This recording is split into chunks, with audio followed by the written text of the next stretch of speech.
What's up, book friends? I'm Addie and welcome to Books and Tea Time.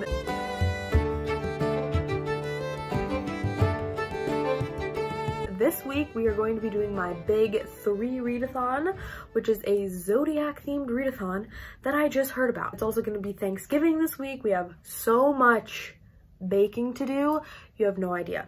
I have so many pies to make. I'm also making stuff tonight. We are gonna get into it all. Thanksgiving, we're gonna bake a lot of things. We're gonna eat even more things because Thanksgiving and Friendsgiving and food, carbs. I'm so excited. So apparently this is a readathon hosted by many different creators. I heard about it from the Roomies Digest because I recently subscribed to the Roomies Digest on YouTube because I have been absolutely playing myself. I followed them on Instagram and I would watch like their TikToks on Instagram and like follow them, and they're like so funny. They're just two hilarious bookish roommates and I love their vibe, but I had never followed them on YouTube before because I'm stupid. So I spent a day basically just rewatching a lot of their recent videos, and I noticed that they are hosting a readathon called the Big 3 Readathon, which is a zodiac readathon situation. So Christine and Monique from the Roomies Digest are hosts for the Big 3 Readathon, and it is essentially a readathon with a bunch of different meme-based prompts based on your big 3 zodiac signs. So I don't know a whole lot about the zodiac. I took the quiz that they had in their description box, and that is like about the extent of my understanding of what this is. I really wanted to participate. It takes place during the entire month of November, and today is the 23rd, and I think that my TBR is very doable for this video. There are so many prompts. I'm not going to list all of them because there's like there's 3 for each zodiac sign for whether it's your sun, moon, or rising sign. I only knew my sun sign. I'm a Scorpio. My birthday was like 5 days ago. So real quick, shall we go over my birth chart? So my sun sign is a Scorpio. My moon, this is important, is a Sagittarius. My rising, where is it, is Cancer. So those are my big 3, and that's what the prompts are going to be based on. But just real quick, my Mercury is in Sagittarius. My Venus is in Sagittarius, Mars is Virgo, Jupiter is Pisces, Saturn is Aries, Uranus is Aquarius, Neptune is Capricorn, and Pluto is also Sagittarius. My North Node is Leo. I don't know what that is. MC, what does that stand for? I have no idea. My MC is Pisces, and Chiron is also Scorpio. For all of you astrologists out there or zodiac peeps, maybe that'll clue you in to some things about me. So for the Scorpio sun, the prompt is a graphic novel or manga, and this is perfect because I have a graphic novel out from the library right now, and that is A Map to the Sun. Jessie from Bowties and Books was absolutely raving about this, and like I want to say like a month ago, maybe a month and a half ago. It is a basketball graphic novel. I'm just really excited, first of all, because the colors are stunning. I love how colorful and bright the art style is, but I also played basketball in middle school and high school, so kind of, you know, hits home for me. It's a nostalgic point to be reading about basketball. So this is going to be my graphic novel slash manga. I mean, it is a bit chunky. It's like 340-ish pages, but I tend to read these pretty fast. So I think this is absolutely doable before the end of November, and this will cover my first prompt, which is my Scorpio sun. So that is that.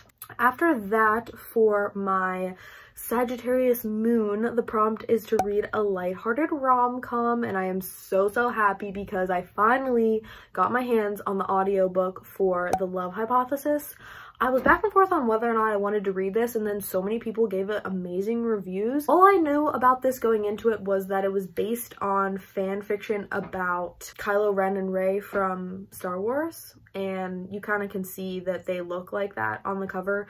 But I also just really love it because it's about a graduate student and a doctor slash professor, in the STEM field, and that's really cool. I mean, I am not in the STEM field, but as someone who wants to go to grad school and pursue a career in academia, it's really cool to read about it, even if it's not in like the field that I necessarily would go into. It's really sweet so far. I want to say I'm like halfway done. I'm listening to the audiobook and I'm not paying attention to like my progress, but I'm on like chapter 11 or something. So I've got a pretty good chunk of the way in. It's funny, it's sweet.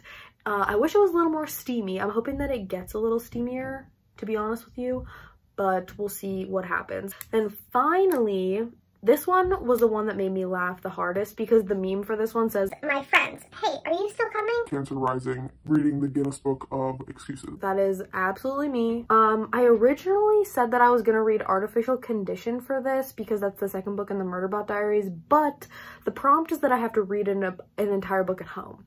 And I read that on my lunch break. Like, I'm halfway through it and I read the beginning on my lunch break, so that feels like cheating because I was not at home. So instead, I picked another short sci-fi book that I have on my shelves out from the library, and that is the second book in the Binti series. It's super short, so I can definitely read this entire thing at home, and I can definitely read this entire thing before the end of November, so I'm going to pick this up next. So that's my TBR. I've got 3 books, 2 of which are very short, and the other of which I'm already halfway done with, so it's doable. We're gonna do it together. I'm excited. I hope you're excited. If you're participating in the readathon, let me know what you're reading below. What are your signs? Welcome to the video. I hope you like it. Oh my god, the most amazing thing just happened in the entire world. I'm out of breath. I cannot breathe. I'm never gonna breathe normal again. I have so much adrenaline. I could literally run a marathon right now. Oh my god!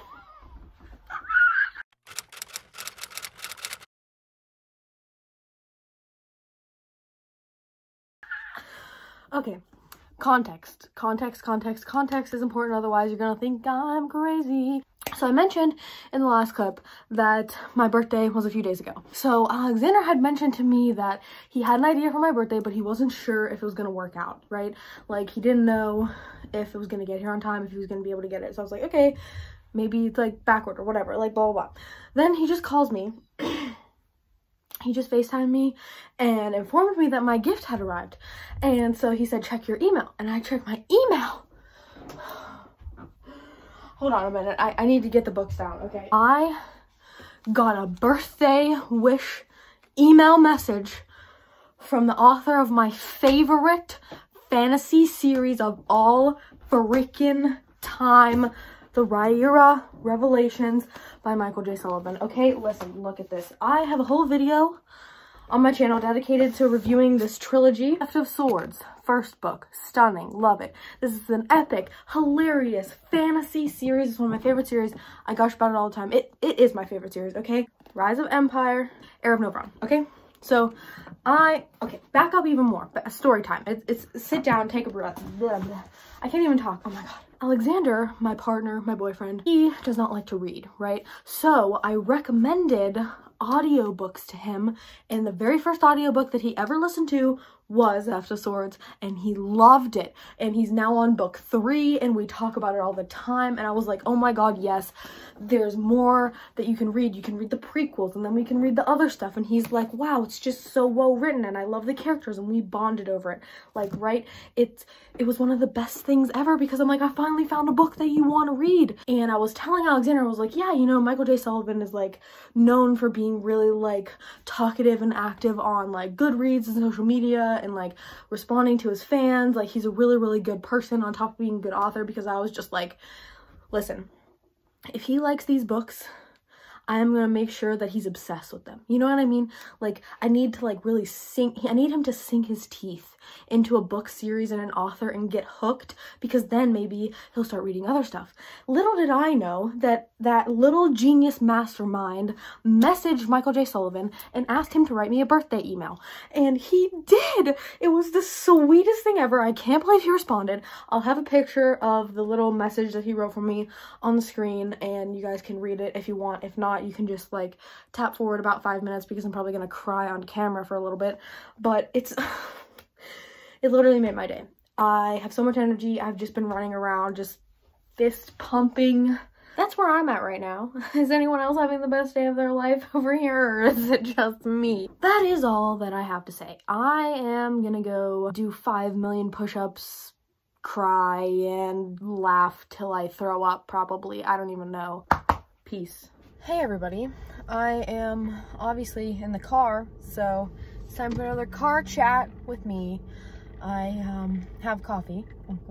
It's Wednesday before Thanksgiving. We'll have some updates as far as reading goes. I finished The Love Hypothesis last night. Before we get into my Love Hypothesis thoughts, I also just wanted to say that I had my short day today. Every week I work 1 5-hour day and like 3 8-hour day shifts. My friends got me a gift card to Barnes & Noble for my birthday, and I was like, well, I've been on this book buying ban and I've been doing really well, so I'm gonna use the gift card to go to Barnes & Noble after work and wander around and enjoy myself, and that's exactly what I did. I got no footage though because it was kind of busy, and I hate filming myself or filming things when people can see me. I bought 5 books, and in addition to like the books that I got for my birthday, I am gonna film a like birthday book haul, what I got for my birthday video, as a separate thing, so I'm not gonna show you guys yet. And I spent like an hour and a half probably just wandering around the store, reading the synopses of various books. Let's talk about The Love Hypothesis. Now, last time I updated you, I was crying and whining about how there was no steam, right? Well, boy, was I wrong. I've got egg all over my face because it got hot and heavy so fast, guys. Like, out of the blue, I'm just like, damn, girl and boy, get it. But it was funny and sweet. It got my butterflies flapping their wings in my stomach. I don't know what I'm saying. I loved Olive. I thought she was an amazing main character, and Adam was really cool. All the side characters were funny. I think Malcolm is probably my favorite. He is Olive's roommate, but I will say it's definitely a slow burn kind of a romance, and it's not like heavy with the steamy smuttiness of it. So if you're looking for something like at a medium spice level, then I would definitely say that this book is for you.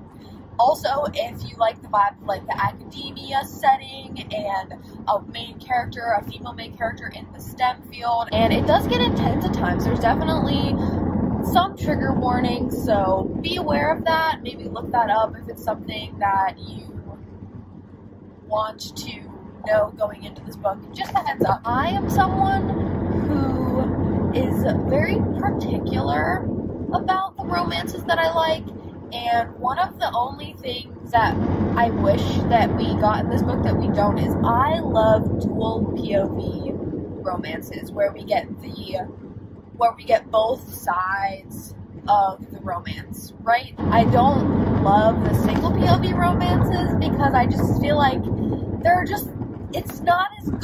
I don't know. But it did not make or break this book for me that it wasn't, if that makes sense. So like, even though we only get Olive's perspective, I feel like I could see enough into Adam's head from their interactions, even if Olive couldn't like kind of put 2 and 2 together and discern his feelings and his, life.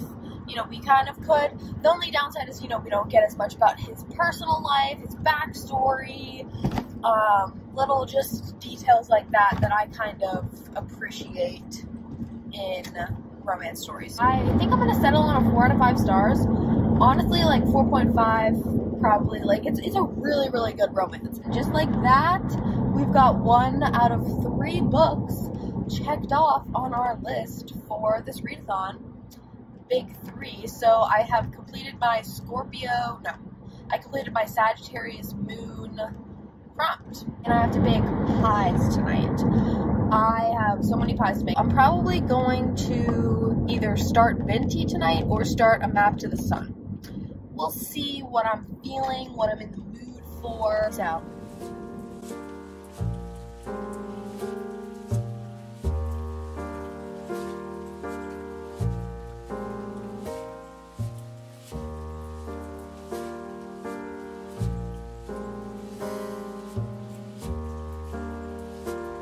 Okay, time for a real quick update as far as reading and baking.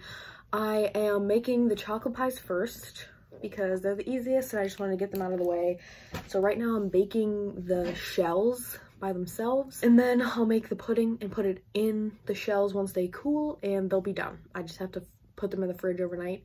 Really chill. And then if I have enough time, I'm gonna do the pecan tonight and the apple in the morning. But in between eating dinner and starting the pies, I read half of A Map to the Sun already. I am flying through it. It is really good. I like it a lot. First of all, the art style is incredible. And I think it says on the back here that, yeah, so Sloan Leong, I think is how you pronounce this author's name. She is a self-taught cartoonist, which I think is super freaking amazing and impressive. This is stunning. Like, look at this art. Do you see that? Like, look at this right up here. The transition between the panels, the coloring and the color choice, the way that the characters are drawn, it's beautiful and amazing. This book is a lot more heavy-hitting and emotional than I thought it was going to be. Something about the color and just, I don't know, the vibe I was getting was like lighthearted, more like the Avant-Gardes series that I read a few months ago, which is a graphic novel, like comic series about a college basketball team at an art school, and that is much more lighthearted. This is a lot more heavy-hitting, and we're following a bunch of different high school aged kids. I think they're in like 10th and 11th grade for the most part, but we're following these high school aged kids. Our main characters are Ren, who is on the front cover here, and Luna, who is on the back, and they meet and become friends when they're very young in, I think, 8th grade, and then Luna leaves for a period of time and moves away, and then she moves back when they're in high school. We're following those two and their friend group, and they're pulled together by this basketball team that one of the teachers wants to start. She wants to start a girls basketball team. Definitely a lot of trigger warnings, and it's intense and sad at times. It really is. And like, it's very, very, I don't know if angsty is the right word, but like, you definitely get to be inside the mind of a young person and all these young people who are dealing with going to a lower income school, being from lower income households, and their own personal journey and growing into themselves as individuals. You see the tension and the difficulties that each of these characters is going through. For example, we have a plus size character who is joining the basketball team, and she's really proud of herself because she's building up her stamina and she's learning how to shoot, and then people will diminish her and bullies will say things to her, and it just drags her down, and it is really heartbreaking. I don't think I'll finish it tonight, but this is the perfect thing to pick up for a readathon, and I really do think a lot of people would like this, because even if you don't like basketball, or if you haven't played basketball and you don't have that connection to it, it's not just about basketball, if that makes sense. It's about a lot more, and basketball is kind of this common ground that pulls a bunch of these characters' storylines together. But I just wanted to give you a quick update about that and the pie situation, and I'll show you the final product for all of those, and I'll see you tomorrow for Thanksgiving festivities, I guess.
everyone, we are at my desk, my makeup doing area, and we're going to start doing my makeup. It is now Friday and I'm getting ready, and then we're gonna leave and go to Friendsgiving with a group of my friends. I'm really excited. So yeah, I'm getting ready for that right now, and I thought that while I was doing that we could chat. We're just gonna get started with primer. I've never used primer before in my life until I bought this primer for my Halloween makeup that I did, and I was like, well, I want it to last, so I'll use primer, and I really like it, so I'm definitely gonna get a big size of it. It's the NYX Angel Veil primer. It feels so interesting. The texture is not at all what I expected. Yesterday was really good, you know, just had dinner with my family. We ate kind of early, and then I went to Alexander's house after that and hung out with his family, watched some football. It was a good day, and I just wanted to sit down and kind of talk to you guys casually and, you know, voice some of my thoughts. I was just thinking yesterday while I was baking my pie about, you know, the problematic side of Thanksgiving and the myth of Thanksgiving, because I watched, well, I'll tell you what sparked my thought process. Was I saw a reel from Blair Amani, who is a YouTuber, a historian, an educator, author. I follow her on Instagram, and she does these really cool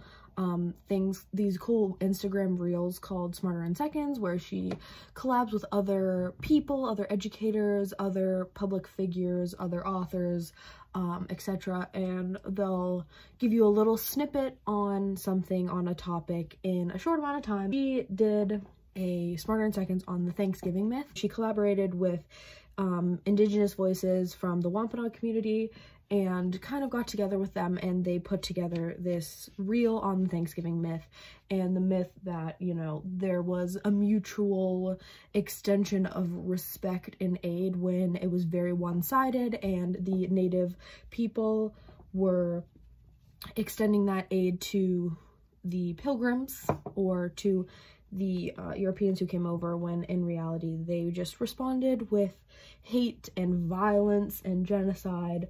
And the fact that, like, that's still taught in schools as this very civil encounter and this positive meeting of peoples, when that is absolutely not what it is. So I watched that, and, you know, I was thinking about it, and it was very educational and helpful, and like a good reminder going into Thanksgiving, that while for me Thanksgiving is about getting together with my family and eating food and spending time with my loved ones, there is still that undercurrent of dangerous, racist, and xenophobic. So while I'm doing my makeup today, I wanted to shout out some authors, creators, public figures, I don't even know, just like a bunch of Indigenous people that I follow on either Instagram, YouTube, etc., and also ask you guys to share in the comments.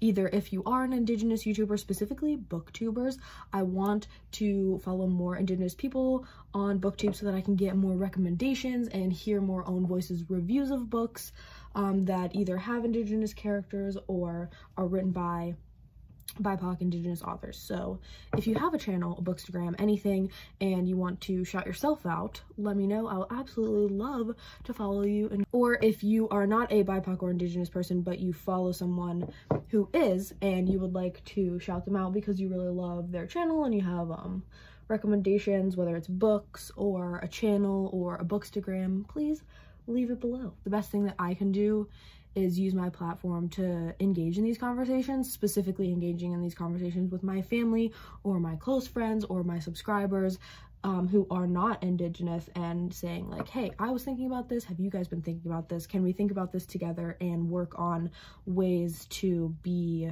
as proactive and thoughtful as we can going into this time of year, I guess. So first and foremost, I wanted to shout out Michelle Chubb, who is, I believe, based in Canada. Her Instagram handle is Indigenous_baddie. She has a lot of makeup looks, and I believe she's a model, or she did model, but she's also a TikToker. So like she has a really big TikTok platform, and she also will create TikToks where, like, on the backdrop of her doing makeup or on the backdrop of her dancing, she will have like sort of like educational content or like her own personal experience as a young Indigenous person on a social media platform and thoughts like that. It's just cool to follow someone my age as well, seeing her activism and the way that she uses beauty and the platforms of TikTok and Instagram and social media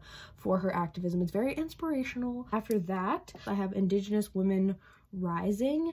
It is a sexual health and reproductive justice organization, and they are geared towards getting reproductive justice and sexual health resources to Native American families.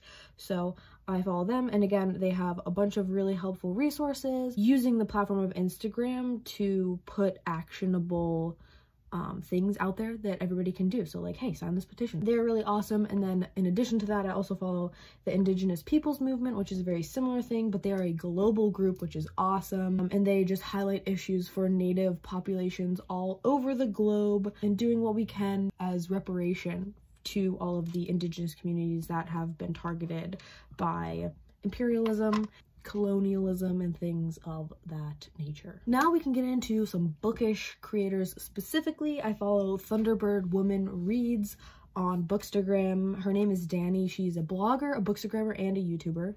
I don't know how she does it. First of all, her pictures are stunning. She posts the most gorgeous pictures in nature, and like her editing is just next level. And also she is the founder of the Indigenous Reading Group, which I just found as I was like putting all these things together. I saw the link in her bio and I was like, oh my god, how did I not realize this? So I followed that too.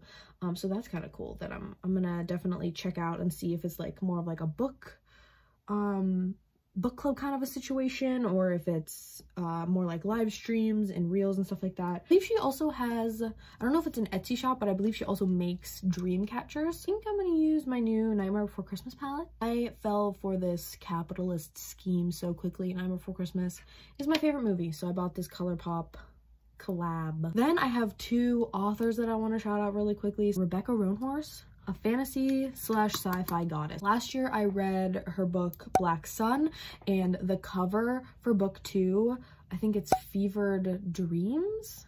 No. I also am going to be reading the first book in the 6 World series, Trail of Lightning, very soon for a vlog, for a video. She also writes middle grade, and she wrote a Star Wars book, Resistance Reborn. Yeah, so she wrote a Star Wars book. If you're looking for a new author of fantasy, absolutely read her books. Black Sun is so good. The cover is amazing, but what's inside is even better. Another new Native author on my radar. First of all, the fact that I haven't read a book by Louise Erdrich yet is a crime. We were putting up our Native American Heritage Month display at the library, and I realized that she also writes children's books, or like middle grade books. And I'm just like, what has this woman not done? Because we have like a bunch of her books in our adult display, and then we've got a bunch upstairs for our children's display. And then she also just released a new book, The Sentence, which I may or may not have recently come across and purchased on a certain book shopping spree. Maybe I'll do a vlog. Ooh, do you guys want a Louise Erdrich reading vlog? That would be really cool. I could stick in a middle grade and then maybe like 2 of her adult books. That'd be really fun. You know what? Let's do it. Obviously, this list is not like super long and intensive. I have a lot of cis women on this list, so I would love to have some cis men, some trans folks, some two-spirit folks that I'm regularly following and hearing from. So if you have any recommendations for anybody, leave them down below. I'm going to finish this makeup look now. Thanks for listening to me talk, and I'll have all of those lovely people I just mentioned linked in the description box.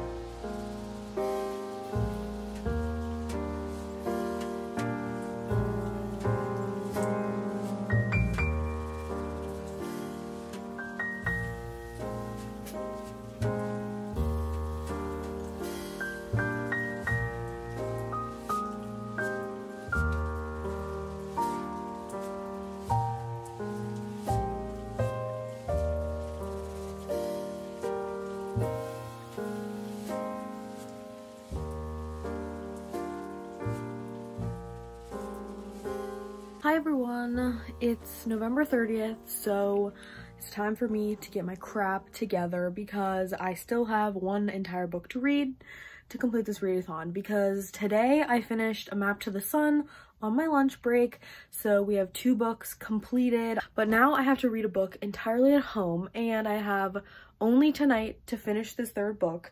So instead of reading Binti, because it is short but it's still 160 pages and I don't think I'm gonna finish it tonight, so instead I'm gonna read Pretty Deadly, which is a really short graphic novel, because graphic novels are the key to completing a readathon on time.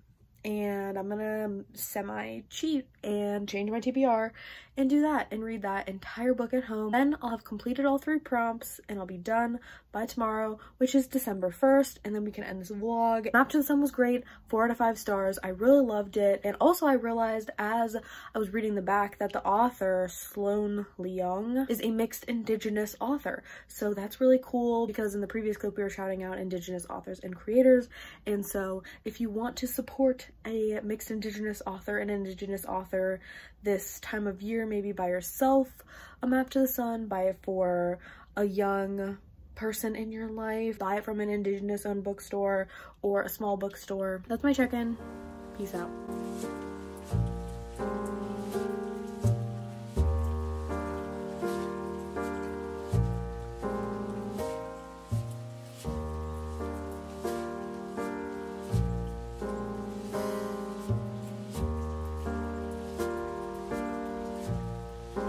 Hello, it's time for me to end this vlog because it's December 1st now. I will say that I finished all 3 books in November. I finished last night around 7 o'clock and I'm feeling like a baller. Even though I technically cheated and changed my TBR so that it was much shorter, I still feel great. You know, I finished a book, I finished 3 books, and it was so fun. Pretty Deadly was really, really good. I settled on a 4 out of 5 stars for that, I think. 4.5. It was really, really well done. It's so hard to describe, and the plot is very difficult to pin down, but it is a very well-written graphic novel. Like, the writing in it, like the actual like dialogue and like the storytelling is very, very impressive and interesting and spooky. The graphic novel itself is so gory and violent and graphic though, so be aware of that. It's like a fantasy horror Western. There's definitely a Western vibe to it, but it's not pinned down by that vibe either, and there's definitely some like horror components, but there's also some fantastical components and like some not really supernatural, but like, I don't know. It's unique. I will say that. It is very unique and very well written, and I definitely want to read volumes 2 and 3. And that completes this reading vlog. I hope that you enjoyed the story time, the baking content, the reading of graphic novels and romances. Thank you so much for coming to my channel. It means the world to me. I love you all. Don't forget to like, comment, and subscribe if that's your jam, and I hope to see you in my next video. Happy reading, happy writing, and happy living. Peace out.